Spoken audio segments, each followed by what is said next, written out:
Good evening आप सभी को। उम्मीद करता हूँ कि आप अच्छे होंगे, स्वस्थ होंगे, मस्त होंगे, आपकी पढ़ाई अच्छी चल रही होगी। तो आइए एनसीईआरटी सीरीज जो हम लोग एईडीओ के लिए कर रहे हैं उसमें हम लोग एक इंपॉर्टेंट चैप्टर क्लास 11th के जिसका कि नाम है केमिकल कोऑर्डिनेशन एंड इंटीग्रेशन, उसको पढ़ेंगे। जिसके अंतर्गत आप देखते होंगे कि हार्मोन से रिलेटेड क्वेश्चन आता है कि कौन सा ग्लैंड क्या काम करता है, कहाँ पे क्या प्रोड्यूस होता है, कहाँ से कहाँ ट्रांसपोर्ट होता है, उसको हम लोग देखेंगे।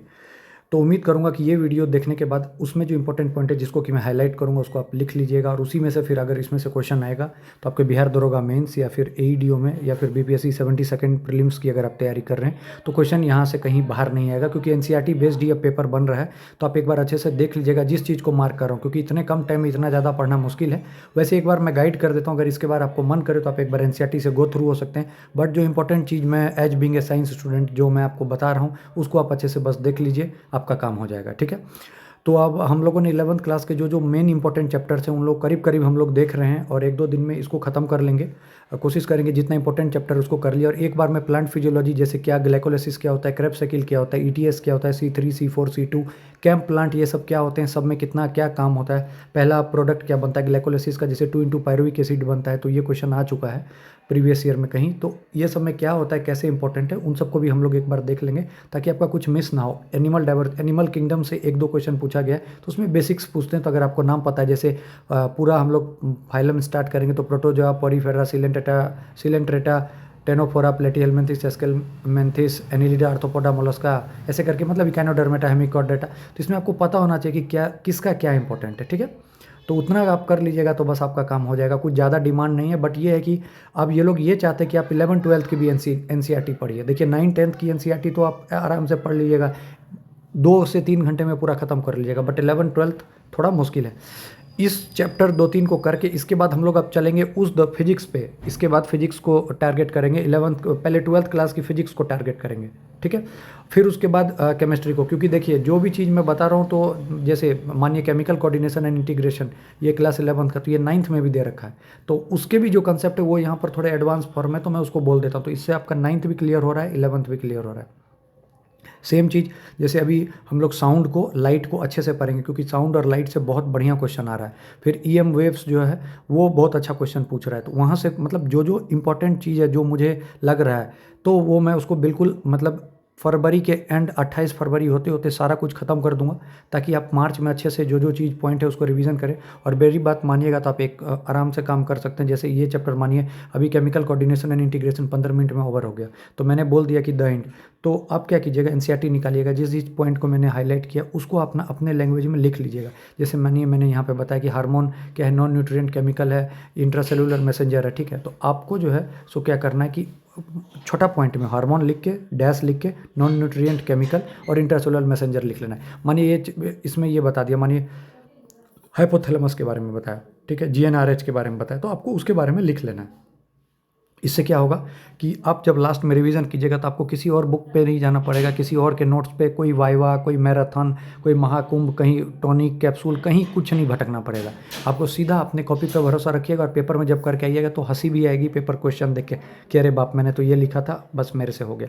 किसी पर डिपेंड करने की रहने की ज़रूरत नहीं है। ठीक है, तो आइए अब स्टार्ट करते हैं केमिकल कोऑर्डिनेशन एंड इंटीग्रेशन। ठीक है, इसमें क्या है कि इसमें ये जो चैप्टर है, ये चैप्टर एक चीज़ से मतलब अगर एक लाइन में बोलूँ तो क्या है, तो इससे ये है कि आपका एक ऑर्गन दूसरे ऑर्गन से कैसे जुड़ा हुआ है। ठीक है, पहली चीज़। और ये पूरा ऑर्गन दूसरे ऑर्गन और वो ब्रेन से कैसे रिलेटेड है, ब्रेन का क्या सिग्नल है उस ऑर्गन के लिए। अब बस आपको इस चीज़ के बारे में अगर आप पढ़ लीजिएगा तो आपका ये चैप्टर खत्म हो जाएगा। अब इस बीच में कौन कौन से आएंगे, कौन किससे क्या मदद लेगा, किसके कारण क्या बढ़ेगा घटेगा, ये सब चीज़ आपको इस चैप्टर में आएगा, और कैसे हमारा बॉडी जो है सो एक साथ मिलकर कोऑर्डिनेट करता है और रेगुलेट करता है फंक्शन। क्लियर है। अब आइए, सबसे पहले चीज़ हार्मोन का डेफिनेशन पूछेगा। हार्मोन क्या है, तो हार्मोन जो होता है नॉन न्यूट्रिएंट केमिकल है, ठीक है, जो कि ट्रेस अमाउंट में बनते हैं। ठीक है, मतलब ये नया डेफिनेशन आया है, एनसीईआरटी में दिया हुआ है, तो आप इसको डायरेक्ट याद कर सकते हैं कि हार्मोन के बारे में अगर स्टेटमेंट बेस्ड क्वेश्चन आपको देख के कहेगा तो ये होगा। ठीक है, दूसरा जो सबसे इंपॉर्टेंट क्वेश्चन पूछा जाता है हर जगह, लूसेंट, घटनाचक्र सब जगह मिलेगा, कि इंडोक्राइन ग्लैंड क्या होते हैं, तो वो ग्लैंड जो डक्टलेस ग्लैंड होते हैं, इसके पास अपना कोई डक्ट नहीं होता है। ठीक है, ये डायरेक्ट जो है अपना जो है सो ब्लड स्ट्रीम में डाल देते हैं और वहाँ से वो पूरे सब जगह पहुँच जाता है। ठीक है, इसलिए endocrine glands are called ductless gland, बिल्कुल सही स्टेटमेंट आएगा तो। ठीक है, वुमेन का इंडोक्राइन सिस्टम जो है यहाँ पर दे रखा है। अब इसमें कौन कौन से होते हैं, इंडोक्राइन सिस्टम बराबर, तो आप जब नोट्स बनेगा तो ऐसे लिखेगा, इंडोक्राइन सिस्टम बराबर इस चैप्टर के थ्रू मैं आपको बताऊंगा कि नोट्स कैसे तैयार करते हैं, ठीक है। ये भी तो पहला लाइन होगा endocrine system is equal to, पहले लिखेगा पिट्यूटरी ग्लैंड, पिलियन gland, thyroid gland, adrenal gland, pancreas, parathyroid, thymus gland, ठीक है। अब गोनेट्स, अब आपको इससे पता चल गया कौन कौन से हैं। अब सबका जब अगली बार पढ़िएगा तो सबका फंक्शन लिख लीजिएगा, तो ऐसे करके, ठीक है। अब आपको एक चीज़ पता होना चाहिए कि लीवर और किडनी और हार्ट ये भी हार्मोन्स प्रोड्यूस करते हैं, ठीक है, क्लियर है। अब आप देख लीजिए कौन सा कहाँ पे आपको समझ में आ जाएगा। अब सबसे पहले करेंगे हाइपोथैलेमस पे चलेंगे, ठीक है। इसके पास जो होता है ये बहुत सारे न्यूरो सेक्रेटरी सेल है, मतलब न्यूरो मतलब ब्रेन से रिलेटेड कोई भी टर्म है, मतलब न्यूरो, ठीक है, जो कि हार्मोन सिक्रेट करते हैं, क्लियर है। अब जो हार्मोन हाइपोथैलेमस से प्रोड्यूस होता है वो दो टाइप के होते हैं, ठीक है। एक रिलीजिंग हार्मोन होते हैं जो कि पिट्यूटरी हार्मोन्स को निकालते हैं, और एक होता है इनहिबिटरी हार्मोन जो पिट्यूटरी के हार्मोन को रोकते हैं। मतलब दो टाइप के हो गए, एक जो पिट्यूटरी के हार्मोन को रिलीज करेंगे और एक इसको रोकेंगे। तो आप यहाँ पर कैसे लिखिएगा, यहाँ पर लिख लीजिएगा पिट्यूटरी ऐसे करके, रिलीजिंग और इनहिबिटरी, ठीक है, दो करके अपना लिख लीजिएगा, ठीक है। अब अगर आपको इसमें से पूछेगा, जैसे एग्जांपल पूछेगा, तो एक हाइपोथैलेमिक हार्मोन है GnRH, जिसको कि फुल फॉर्म है गोनाडोट्रोपिन रिलीजिंग हार्मोन। पहला क्वेश्चन तो यही बन जाएगा, GnRH कहाँ से आता है, तो पिट्यूटरी का हार्मोन है, ठीक है। ये GnRH क्या करता है, तो गोनाडोट्रोपिन जो मेल के गोनेट्स होते हैं उसका जो है मतलब सिंथेसिस करता है, ठीक है। और वही सोमैटोस्टिन जो है ये हाइपोथैलेमस से इनहिबिटरी है, तो सोमैटोस्टिन का नेचर पूछेगा तो इनहिबिटरी, GnRH का पूछेगा तो रिलीजिंग, क्लियर है। समझ में आ रहा है कैसे नोट्स बनाना है, उम्मीद करूंगा कि आपको समझ में आ रहा होगा, ठीक है। फिर उसके बाद जो यहाँ से पूछेगा कि पोस्टीरियर पिट्यूटरी, एंटीरियर पिट्यूटरी पढ़ लिया, पोस्टीरियर पिट्यूटरी जो है ये डायरेक्ट किसके रेगुलेशन में, हाइपोथैलेमस के। इंपॉर्टेंट लाइन है ये, इसको याद रखिएगा, ठीक है। अब आगे चलते हैं, ठीक है। यहाँ से आपसे पिट्यूटरी ग्लैंड के बारे में पूछेगा कौन कौन से हार्मोन, तो देख लीजिए GH, prolactin, thyroid, TSH, adreno corticotropic hormone, lutein, LH, FSH। ये LH FSH तो आप बार बार पढ़ते होंगे, ठीक है। फिर ऑक्सीटोसिन, वैसोप्रेसिन, ठीक है। पोस्टीरियर पिट्यूटरी से ये दो रिलीज होता है, लिख लीजिएगा। ये जितना ऊपर वाला ये एंटीरियर पिट्यूटरी, ये जो ऑक्सीटोसिन और वैसोप्रेसिन है ये पोस्टीरियर पिट्यूटरी। अब देखिए, अब सबसे इंपॉर्टेंट क्या है कि ग्रोथ हार्मोन बहुत ज़्यादा हो गया तो जाइजेंटिज्म हो जाएगा बहुत लंबा, और ग्रोथ हार्मोन बहुत कम हो गया तो ड्वार्फिज्म, बोना, ठीक है। प्रोलैक्टिन जो है सो मेमोरी जो मिल्क फॉर्मेशन वगैरह में कौन काम आता है, प्रोलैक्टिन, ठीक है। इसी की जगह एक वर्ड यूज होता है ऑक्सीटोसिन, ठीक है। ऑक्सीटोसिन क्या है, मिल्क सिक्रेशन वगैरह के लिए, ये मिल्क बनाता है प्रोलैक्टिन, और मिल्क सिक्रेशन के लिए ऑक्सीटोसिन, याद रखिएगा। प्रोलैक्टिन ऑक्सीटोसिन दोनों को लिख लीजिए अभी के अभी, क्योंकि मैं नोट्स बनवा रहा हूँ, आपको बोल रहा हूँ, सुन रहे हैं ना मेरी बात, आप ही को बोल रहा हूँ, सुनिए, ठीक है। उसके बाद फिर एंड्रोजन्स जो है टेस्टिस वगैरह में बनने के लिए कौन सा हार्मोन, LH, ठीक है।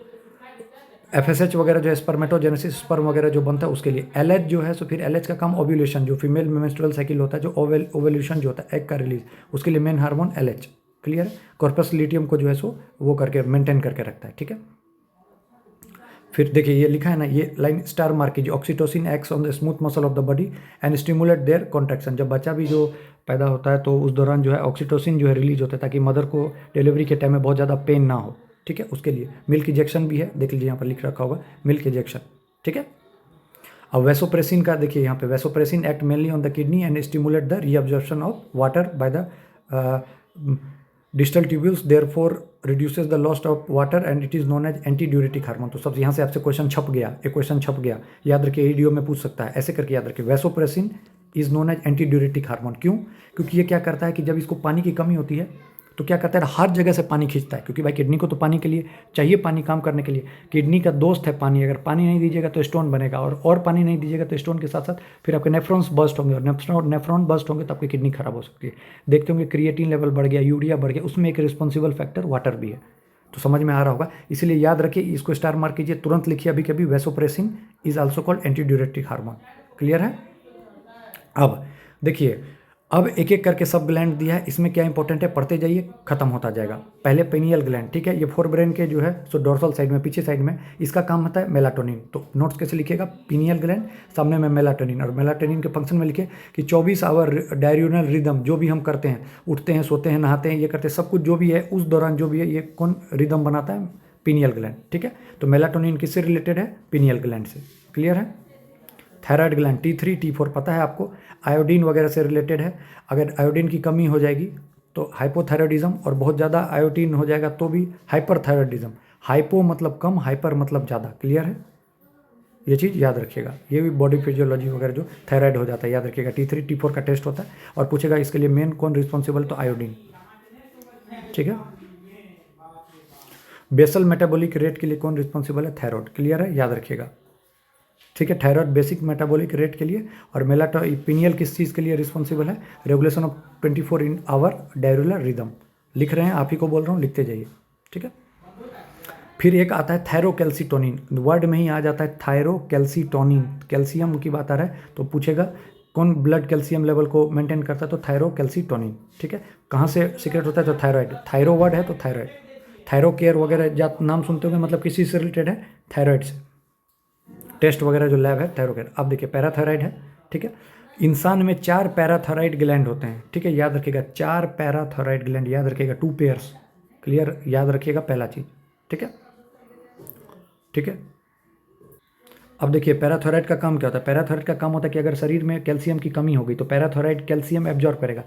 अब वो दिक्कत क्या करता है? मानिए आपके शरीर में कैल्शियम की कमी हो गई तो पैराथायराइड क्या करेगा? आपके हड्डी, घुटना, इन सबसे जो है कैल्शियम को खींच के ब्लड में देते रहेगा, क्योंकि पैराथायराइड का काम ही होता है कि जो है ब्लड में कैल्शियम लेवल बढ़ाना। तो अगर आपके मतलब डेफिशिएंसी है तो आपके बोन वगैरह से खींचने लगेगा, जिसके कारण जो है सो आपको देखिएगा कि आपको पेन वगैरह होने लग जाता है। तो उसी दौरान इसलिए क्यों कहता है कि कैल्शियम को, जो कैल्शियम की गोली लो, क्यों? क्योंकि कैल्शियम की गोली बाहर से इसलिए दिया जाता है क्योंकि आपकी बॉडी में कैल्शियम कम है। अब पैराथायराइड है, वो क्या करेगा कि आपके जहाँ जहाँ कैल्शियम है, जैसे हड्डी वगैरह में कैल्शियम है, तो उसमें से खींचने लगेगा, जिसके कारण मिनरल वगैरह जो है सो डिजॉल्व होने लग जाएंगे और आपको उस जगह पर पेन होगा। समझ रहे हैं? तो इसे यही काम पैराथायराइड का है, इसलिए इसको एंटागोनिस्टिक कहा जाता है। किसके बना? अभी कौन बना रहा था? थायरोकैल्सिटोनिन। ये क्या कर रहा था?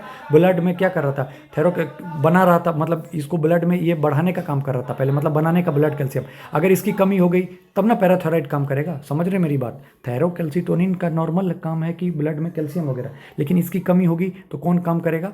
पैराथायराइड। पैराथायराइड का क्या काम है कि ब्लड में कमी नहीं होना चाहिए। ये देखा कि अगला बना नहीं रहा है तो ये कहीं ना कहीं से ला के देने लग जाएगा। मतलब वही बात है कि बड़ा भाई अगर कमा नहीं रहा है तो छोटा भाई को लगेगा कि घर में पैसा नहीं आ रहा, तो वो भी कहीं ना कहीं से लेने लग जाएगा।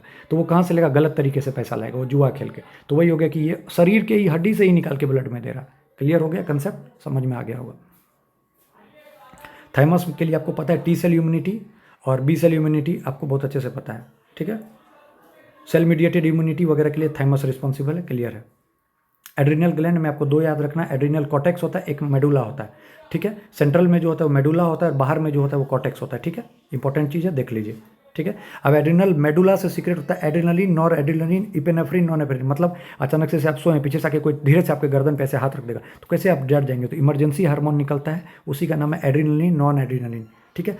इपेनेफ्रिन या नॉन इपेनेफ्रिन सब एक ही है, इसी सबको मिला के बोला जाता है कैचियोकैलामाइंस। ठीक है। इसी को इमरजेंसी हार्मोन या हार्मोन्स ऑफ फाइट और फ्लाइट कहते हैं। फाइट मतलब लड़ने के लिए भी और फ्लाइट मतलब भागने के लिए भी। इसके कारण क्या होता है? स्वेटिंग होने लग जाएगा, डर लग जाएगा, मतलब पिपिल डायलेशन हो जाएगा, मतलब धीरे धीरे थरथराहट जैसे होने लग जाएगा, मतलब पूरे तरीके से अलर्टनेस वगैरह सब आ जाएगा। अब कॉर्टेक्स को 3 में करते हैं, जोना रेटिकुलरसिस, जोना फेसियोलुटा, जोना ग्लूमेरोसा। आपको याद क्या रखना है? रेटिकुलरसिस इनर है, ग्लूमेरोसा आउटर है। ठीक है।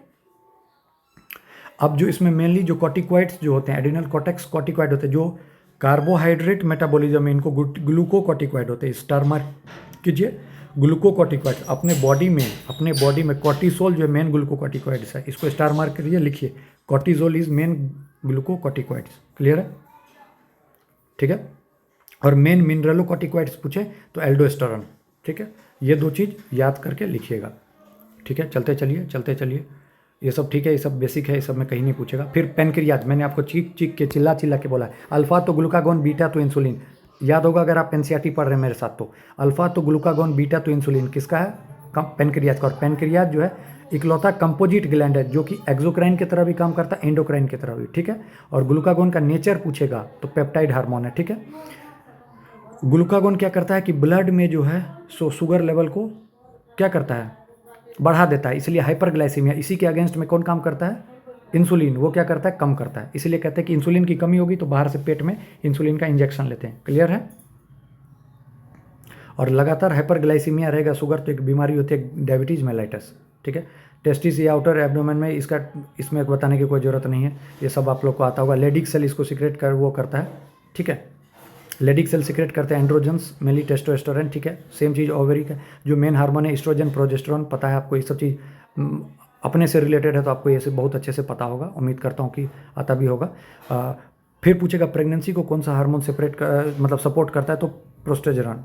प्रोजेस्टेरोन, प्रोजेस्टेरोन, ठीक है, याद रखिएगा। फिर मिल्क इजेक्शन के लिए कौन बताया था? Oxytocin, oxytocin. मिल्क की सिंथेसिस में कौन मदद करेगा? तो प्रोलैक्टिन। ये सब चीज़ आपको पता होगा, सिंपल चीज़ है। कॉर्पस लिटियम को बना के रखने के लिए, ठीक है, एल एच की मात्रा बढ़ जाएगी तो ओवुलेशन होगा 14th डे, ठीक है, जो आपको पता होगा, ठीक है। फिर एक आता है अपना हार्ट से जो सीक्रेट होता है पेप्टाइड हार्मोन, जिसका नाम है ANF। क्या नाम है? एट्रियल नाइट्रियूरेटिक फैक्टर, जो कि ब्लड प्रेशर को डिक्रीज करता है। आपको बस इतना याद रखना है, ठीक है। जब ब्लड प्रेशर इंक्रीज होता है तो हार्ट सीक्रेट करता है आर्टेरियल नाइट्रियूरेटिक फैक्टर, ठीक है, ठीक है। और गैस्ट्रियो इंटेस्टाइनल जो होता है वो 4 सीक्रेट करता है, गैस्ट्रीन, सिक्रेट्रीन, काइलोको, साइटोकाइनिन, गैस्ट्रिक इनहिबिटरी पेप्टाइड। ये आपको देख के ही पता चल जाएगा कि गैस्ट्रिक का ही है। क्लियर है? अब देखिए, हार्मोन जो होते हैं उनका कैसे वो केमिकल नेचर होंगे, वो 4 टाइप के हो सकते हैं। या तो पेप्टाइड डेरिवेटिव होंगे, मतलब पेप्टाइड मतलब हो गया प्रोटीन सबसे रिलेटेड, स्टेरॉइड्स हो गया, आयोडोथायरोनाइन्स हो गया मतलब जो कि आयोडीन से, और एमिनो एसिड हो गया।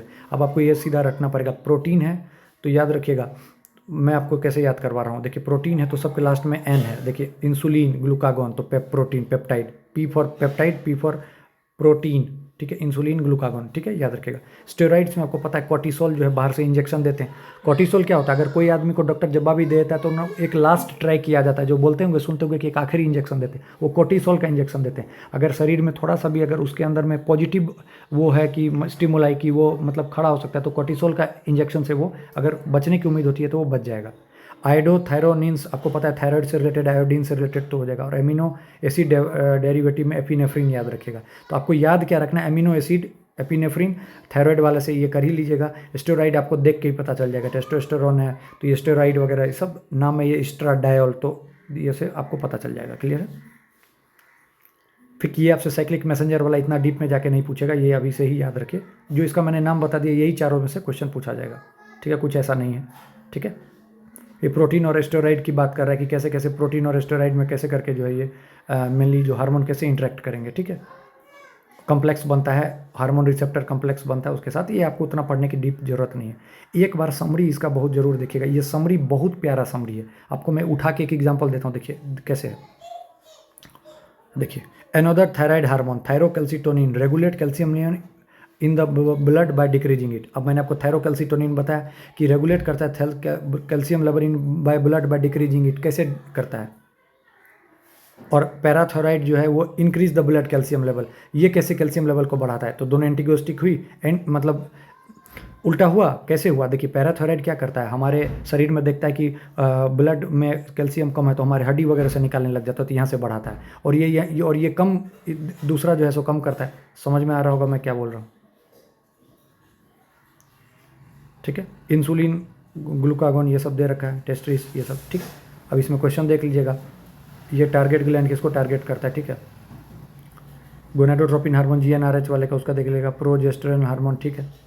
समझ में आ गया होगा, उम्मीद करता हूँ। कॉलम मैच कर लीजिएगा। देखिए यहाँ से कैसे, LH क्या हो गया बताइए, T4 थायराइड से रिलेटेड है, PTH GnRH क्या होगा, पैराथायराइड होगा, PTH, T4 ये हो गया। अब GnRH और LH बचा।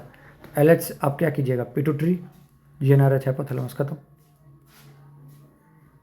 Which hormone deficiency is responsible diabetes mellitus के लिए कौन? तो किसकी कमी हो जाएगी? इंसुलिन की कमी होगी तो बढ़ जाएगा। गोइटर, आयोडीन की कमी। ये क्या होता है, क्रेटिनिज्म, ये ब्रेन से रिलेटेड है, ठीक है। तो यही सब है, इतना कर लीजिए आपका काम हो जाएगा। समझ में आया?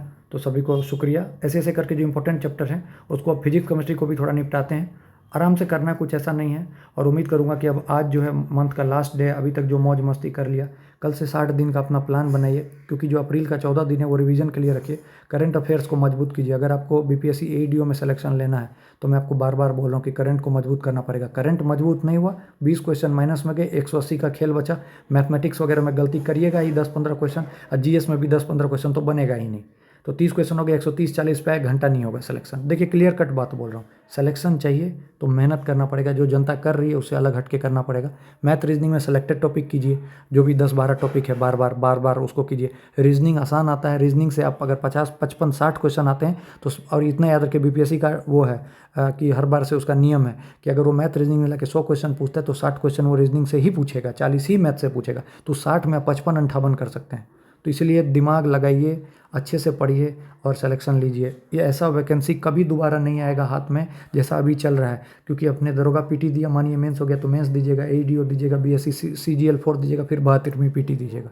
मानिए नहीं होगा तो सोचिए कितना बुरा हालत हो सकता है अगर मेहनत नहीं कीजिएगा तो इसलिए मौका है, लोहा गर्म है, धराधर पढ़ते जाइए, निकालते जाइए, सिलेक्शन पक्का लीजिए। एक सीट भाई कहीं हो जाए बस बात खत्म है, फिर तो अपना यूपीएससी आराम से देते रहिएगा।